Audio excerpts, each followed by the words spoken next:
Eh ben, merci. Vous avez assisté à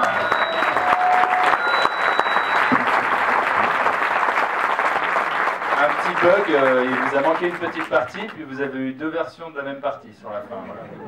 C'est comme ça pour rigoler.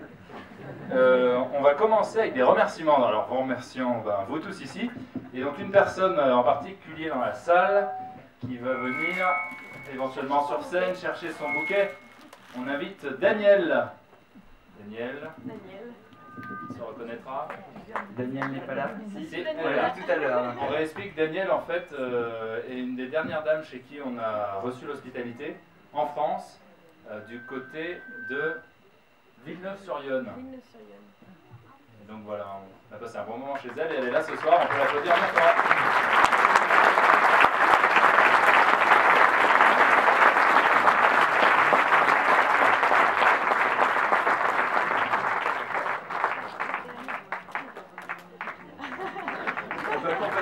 On peut l'accompagner. Daniel, Daniel, Daniel. Donnez-moi envie, Daniel. Bien envie.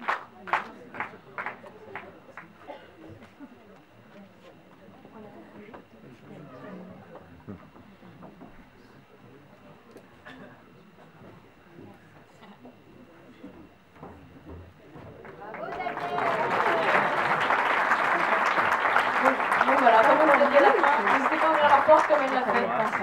En fait, c'était à Villeneuve-sur-Yonne, on arrivait, c'était le soir, et on est allé toquer à la cure de l'église, parce qu'on n'avait plus de tente, on l'avait donné à Calcutta. Donc sur la semaine en France, c'était la semaine de juillet où il neigeait tous les jours. Et donc il fallait bien trouver des endroits où dormir, donc on est allé toquer à la cure, et elle était là en train d'être bénévole voilà, pour l'église. Et donc on leur a demandé si on pouvait ton bouquet. Voilà, ah bah, merci d'être venu. Merci. Et donc voilà, donc on est rentré pour demander si on pouvait dormir un peu n'importe où, dans la cuisine, dans le salon de la cure. Et elle nous a dit, ah bah moi j'habite pas très loin, j'ai ma maison à 6 km d'ici, donc voilà, elle nous a expliqué comment y aller. Elle y allait en voiture, on l'a rejoint en vélo et on a passé la soirée, comme on vous l'a expliqué, au coin du feu, à papoter. Voilà, donc c'était une très bonne soirée, donc elle nous a fait la surprise et le plaisir de venir ce soir, donc merci à elle.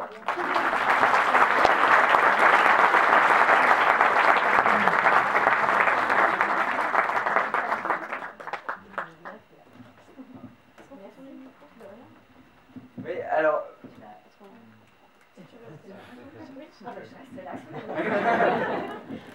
Alors, on espère avoir été assez clair pendant le film. On va quand même faire passer le micro pour répondre à 2-3 questions. Alors, est-ce qu'il y a un porteur de micro, s'il vous plaît? Une porteuse de micro. Merci. Et juste aussi un petit message aux copains qui doivent organiser le pot à la sortie, s'ils ont bien pu y aller, éventuellement, ça peut être bien. Et si l'un d'eux peut aussi aller chercher les gens de la deuxième salle pour les faire venir ici, leur film doit terminer dans 2-3 minutes. Et voilà, ce sera parfait. Merci. Y a-t-il des questions dans la salle? Pas tous en même temps. Est-ce que vous avez eu des accidents? Bon, alors, ça c'est un des plus gros accidents qu'on a eu. En fait, c'était rien, hein, c'est juste. C'est moi qui avançais, j'avançais à 10 km/h. Et je pensais qu'il a commencé à s'avancer. Il n'y avait pas de voiture en face, je me suis dit, bon, il passe complètement. Et en fait, il a freiné juste devant moi. Et sinon, il y a eu une ou deux chutes sur le bord de la route. Peut-être un peu dangereuses, oui, quand c'était de nuit et quand on tombe côté route. Oui. Il y a eu 2-3 frayeurs. Mais il n'y a pas eu de soucis, on n'a jamais eu de casse. Donc voilà. Vous avez crevé combien de fois? C'était un peu la compète. Hein. Moi, j'ai pas crevé jusqu'à Istanbul. Très fière. Ils avaient déjà crevé, enfin non, peut-être pas 10 fois, 5 fois. 5 fois chacun, etc. Et là, en Grèce, je crève, j'entends Alessi. Elle a crevé. Je suis content. Donc on a fait les comptes et on est arrivé à peu près à égalité, à peu près 12 par personne. Sur tout le voyage. Il pèse combien votre vélo avec les bagages? Oui. Bon, bah, je réponds à celle-là. En gros, les vélos pèsent 16-17 kilos. Et on avait à peu près 5 kilos de bagages par sacoche, ce qui faisait une vingtaine de kilos par vélo. 1, 2, 3, 4. Donc voilà. Avec, voilà. Ça, la guitare. Donc chacun se répartissait comme on vous a montré, la cuisine, la pharmacie, la salle de bain, la nourriture, les vêtements, la tente, etc. Et en gros, voilà, on était ça, une vingtaine de kilos par vélo qui, eux, faisaient 16-17 kilos. Quel est l'intérêt des petites selles? Alors, l'intérêt des petites selles, on va vous présenter ça. C'est un produit magique, magnifique pour nos fessiers. Alors, c'est une toute petite selle. En fait, au lieu de reposer vraiment sur le périnée, on repose sur l'arrière des fesses. Et il y a une petite rotation qui suit le bassin. Et du coup, avec Corentine, on avait ce type de selle et on était aux anges. Alors, c'est pas pour dire, mais après, la selle traditionnelle en cuir a très bien marché aussi avec Alexis. Voilà. Donc, vous pouvez acheter ce que vous voulez.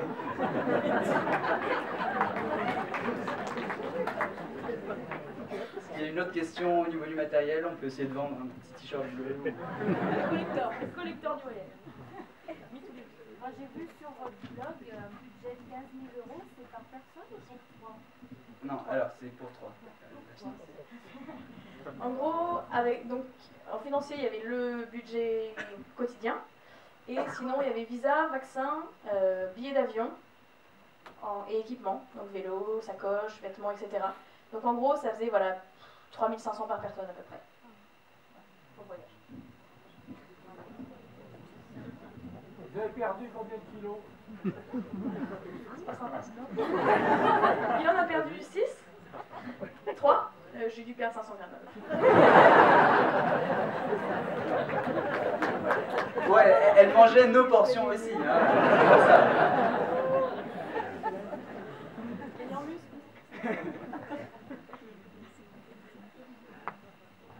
Une autre question. Comment vous êtes préparé physiquement avant de partir? Ouais, en fait, on se prépare sur la route. On pourrait dire que comme le voyage a commencé avec quasiment que de la plaine, puis les bords du Danube, au bout de quelques semaines de plaine, en arrivant dans les Balkans, c'était faisable. Voilà. Ça a commencé à monter que dans les Balkans, soit quand même peut-être 1000 ou 2000 km plus tard. Donc l'entraînement s'est vraiment fait le long de la route, en arrêtant avec la cigarette, et en mangeant bien, copieux, et puis voilà, simplement. Alors vous nous avez fait un exposé très pédagogique avec une méthodologie très précise. Moi j'aimerais vous entendre parler de vos états d'âme.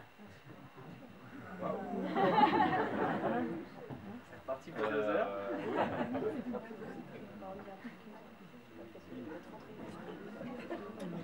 Ils furent nombreux, nos états d'âme. Comment dire, non, c'est une expérience vraiment fantastique qui permet de faire un vrai, j'aime pas ce mot, mais un vrai break avec sa vie, parce que vraiment on part sur un nouveau quotidien, sur quelque chose de tout à fait neuf. On apprend à vivre à 3, tout le temps, H24 les uns avec les autres, donc ça c'est pas évident, forcément. Et puis, vas-y, continue. Il y a vraiment quelque chose qui nous a beaucoup marqué pendant tout le voyage, c'est le fait que, même plutôt en rentrant, c'est que souvent le voyage c'est extraordinaire, etc. Donc comme l'a dit Alexis, il y a quand même un quotidien qui se fait et le voyage devient aussi la vie quotidienne, c'est pas extraordinaire tous les jours. Il y a tout ce qui est curiosité, étant donné qu'on voyageait en itinérance. Donc c'est tous les jours être curieux, être disponible pour les gens qu'on rencontre et ne pas gâcher le temps qu'on passe dans les pays étrangers. Et ça, on se rend compte que c'est pas forcément évident parce qu'au bout d'un moment, donner de l'énergie, de la curiosité, etc., c'est fatigant. Donc c'est que 5 mois, on s'est plutôt dit que c'était la bonne période parce qu'à la fin, on arrivait à une période où, à un niveau où on n'était peut-être plus assez disponible, on n'aurait plus été assez disponible dans le futur. Et en rentrant, on s'est aussi dit que c'était chouette de rentrer et d'être chez soi, au sens où l'itinérance fait qu'on en découvre tous les jours et on se construit soi-même, etc., mais on ne construit rien dans un endroit. Et d'être posé quelque part, pour beaucoup, c'est la routine.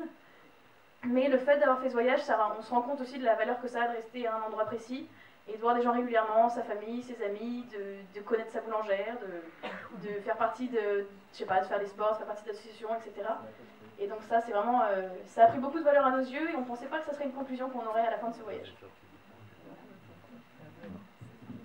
puis il y a le rapport à l'effort dans tout ce périple, où finalement, un effort, quand il fait beau, quand il y a les petits oiseaux, quand on débute la journée tranquillement et que le soleil, enfin on sait qu'à midi on va faire une petite sieste au soleil, bon, ça se passe très bien. Mais c'est vrai qu'il y a tous les autres côtés et tous les autres moments qui sont bien plus durs, où quand on est, voilà, on l'a déjà dit, mais les 4-5 derniers jours, juste avant d'arriver à Istanbul, c'est des jours très durs, parce que on sait qu'on n'avancera que de 40-50 km, alors que d'habitude on en dévale 80 ou 100. On a la pluie, on a le vent, on a la fatigue, ça se répercute sur l'équipe, sur tout le monde, et ce n'est pas évident à vivre sur le moment. Mais voilà, ça fait partie des hauts et des bas. Voilà. Et aussi le fait, assez cliché, mais on prend l'exemple de la Géorgie, qui est un pays qu'on ne connaît pas, on ne sait pas vraiment ce qu'il y a, et ça qu'avant de partir, c'est pour ça aussi, je pense que ça a été un de nos plus gros coups de cœur, c'est que, moi personnellement, je m'attendais à rien, je savais pas, je connaissais un peu, je savais que c'était un peu la steppe vers le sud, etc. Mais on a du mal à s'imaginer qu'il y a des gens comme nous qui vivent dans des villes, à Tbilissi, il y a une grande route où il y a un opéra, un théâtre, une superbe mairie, enfin vraiment c'est aussi ça, c'est de se rendre compte que souvent on parle de, par exemple la Géorgie, il y a la Russie qui a envahi le nord et on voit ça passer à la télé ou à la radio un peu vite fait. Et en fait quand on y pense et quand on passe par ces endroits, par ces villes et surtout comme on l'a dit par les banlieues, on se rend compte que c'est des gens qui ont des cultures différentes, pas en Géorgie, mais par exemple vraiment en Népal, là c'est vraiment flagrant, mais on retrouve quand même beaucoup de similarités entre eux et nous, et ça nous permet de prendre les gens un peu plus individuellement et pas juste globalement les Népalais, les Indiens, etc. Ouais, sur l'état d'âme aussi, je pense à une chose, c'est le fait d'aller toujours dans l'inconnu. Enfin, on a essayé de vous le dire, en fait, tous les jours on part, on ne sait pas où on sera le soir, on ne sait pas où on va s'arrêter, on ne sait pas où on va manger, on sait rien. Et en fait, c'est ça qui est bien, parce que ça permet de se dire, j'avance, je n'ai pas de but du tout, j'avance, donc je suis là, sur la route, en train de pédaler, je profite maintenant. Alors évidemment, il y a ces fois où on profite bien de la pluie aussi, mais ouais, il y a ce côté-là, quoi. C'est vachement agréable de ne pas planifier. On m'avait posé une question à l'arrière, j'en profite comme ça, on nous avait demandé si notre trajet s'est beaucoup modifié le long de la route. Et en fait, oui. Bah oui, parce qu'on ne devait pas du tout passer par la Bosnie au début, enfin c'était plutôt la Serbie, puis on a changé. On a fait une boucle depuis, enfin voilà. On ne connaissait rien à l'Inde avant de partir. C'est un type qui nous a dit, non, vous êtes fous, allez pas à Patna, allez à Varanasi. Donc allez hop, on fait la boucle, on y va, puis c'est génial, donc en avant. Voilà, ça a souvent été comme ça. On ne vous voit jamais consulter des cartes. Si. Elles sont là. Non, elles ne sont pas là. Moi, elles ne sont pas là. Mais j'avais besoin des cartes, personnellement. Mais on n'avait pas de GPS, par contre. On a décidé de prendre des cartes. Et on en avait en gros... Comment? Pour quelle raison? Je t'en prie, tu laisses rapidement. Non, c'est juste que le GPS, ça nous oblige à... Enfin, en fait, on a notre truc, on est très content, puis on dit, vous allez là, j'y vais. Et avec la carte, on est perdu, donc il faut s'arrêter, demander à quelqu'un, etc. Et ça, c'est génial, parce que sinon, on rentrerait en communication avec personne. Et la seule fois où on a eu un GPS, on était avec un Hollandais, et le mec, il roule avec nous, on lui dit, on va utiliser la carte pour sortir de la ville. Non, on va suivre le GPS, c'est tout bon. Et on arrive en face d'une voie ferrée, coincé, et le mec de descendre au sol et dire, mais elle est où la route? Écoute, c'est peut-être pas... Puis il a commencé à engueuler les gens, elle est passée où la route? Sinon...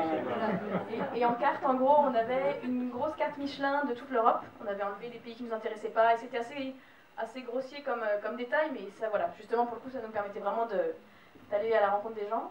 On en avait une de Géorgie-Azerbaïdjan, une du Népal et une de l'Inde. Et voilà. Et c'est tout. Et puis on s'est pas perdu, je sais pas, on avance, on demande, il y a des panneaux, il y a des gens à qui demander sur sa route. Donc, Est-ce que vous pouvez nous parler les deux autres? Héloïse et Christophe, d'ailleurs, s'ils sont là, ils peuvent... Non? Ah, d'accord, excusez-moi. Les autres qu'on a rencontrés en général? Ah, pardon. Ah oui, d'accord. Donc il y avait... leur but de voyage par rapport à vous alors, on les a rencontrés... Je commence, je laisserai après. On les a rencontrés juste avant la frontière turque. Donc il y avait on a rencontré d'abord deux Français, donc Vic et Robin, qui eux sont encore autour du monde. Ils sont partis pour un an, donc ils y sont encore. Et on a pédalé avec eux jusqu'à Istanbul. Et on a aussi rencontré Gabriel, un Irlandais qui voyageait tout seul, qui lui, c'était très impressionnant parce qu'il voyait, enfin au début on l'a vu, on croyait que c'était un touriste, mais que c'était un grec parce qu'il avait tellement peu d'affaires qu'on s'est même pas dit que c'était un mec en voyage. Il avait un violon et il avait une caisse à l'arrière où il avait, je sais pas, une petite tente, un manteau, et puis voilà. Il avait vraiment un sac de graines parce qu'il mangeait des graines, voilà, c'est ça. Mais c'était beau à voir parce qu'il avait très peu de sous.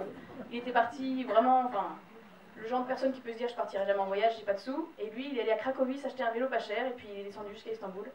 Et voilà, enfin, c'était un sacré personnage. Ouais, enfin, lui, ce qui nous a beaucoup marqué, c'est qu'il partait avec beaucoup moins que nous. Que nous, avec tout ça, finalement, dans certains pays, on a fait figure de gros capitalistes super riches, quoi. Alors qu'en France, avec ça, on passe pour des espèces de babos cool, étudiants sympas. Et en fait, notre Gabriel, il avait rien. Mais vraiment rien, rien. Et avec lui, on est un peu tombé d'accord sur le fait que oui, on peut partir avec rien, c'est bien. Mais si on part avec plus, ce plus peut permettre d'accueillir les autres. Et nous, c'était finalement notre popote, nos trucs, etc.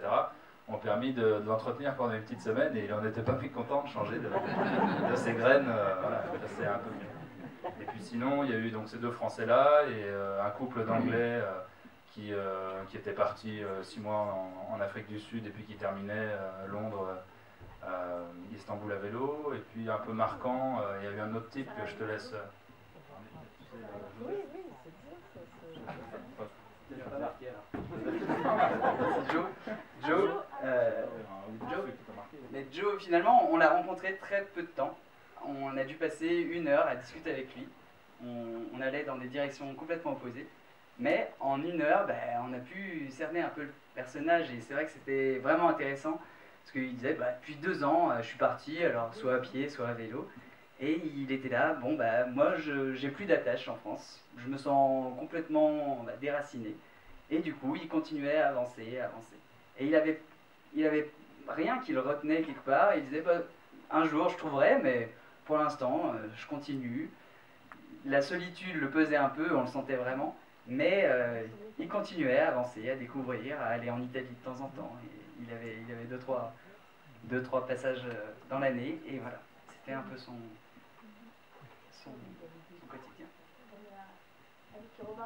Avec Vic Robin et Don Gabriel, on a pédalé avec eux 5 jours, donc les fameux 5 jours de pluie torrentielle, d'où le fait qu'on n'a pas entretenu Gabriel parce qu'il avait tellement peu d'affaires de rechange, il était tellement mouillé qu'on lui filait un peu ce qu'on avait.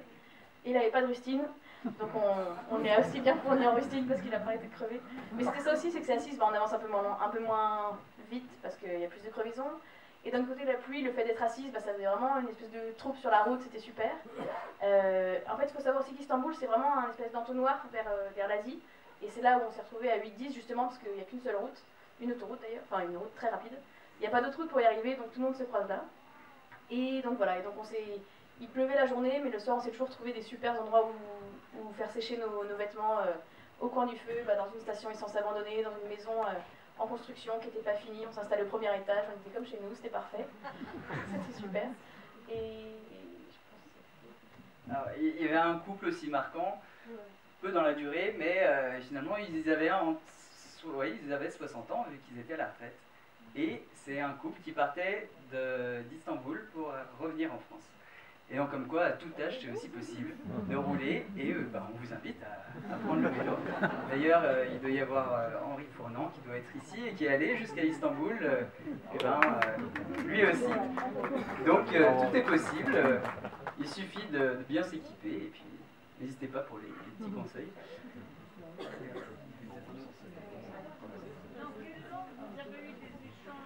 En quelle langue? Alors, en France, on parle français, c'est chouette. Ensuite, on a parlé allemand à partir d'Autriche, Allemagne. Donc là, je me rappelais de mes rudiments d'allemand, appris avec quelques camarades ici.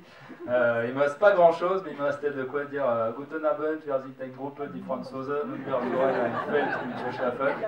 En gros, ça suffisait. Et après, je comprenais à peu près ce qu'il me racontait. Donc là, c'était cool d'avoir ça. Puis bon, les gens parlent quand même bien anglais en Allemagne et puis ailleurs. On a eu un petit peu d'italien, j'étais trop content. Un petit peu d'italien en Albanie, et puis sinon, ça a été quasiment partout que de l'anglais. Et puis Géorgie et Azerbaïdjan, il nous a manqué le russe. Clairement, parce que les gens parlent russe, les vieux parlent russe, et les jeunes parlent anglais, mais ils ne le parlent pas trop. Et les vieux parlent tous russe. Donc c'était la phrase, la rouski, je sais pas quoi. Mais on parlait pas ça. Et quand il manquait la langue, ben, c'était dessin ou mime aussi, ça marche. Mais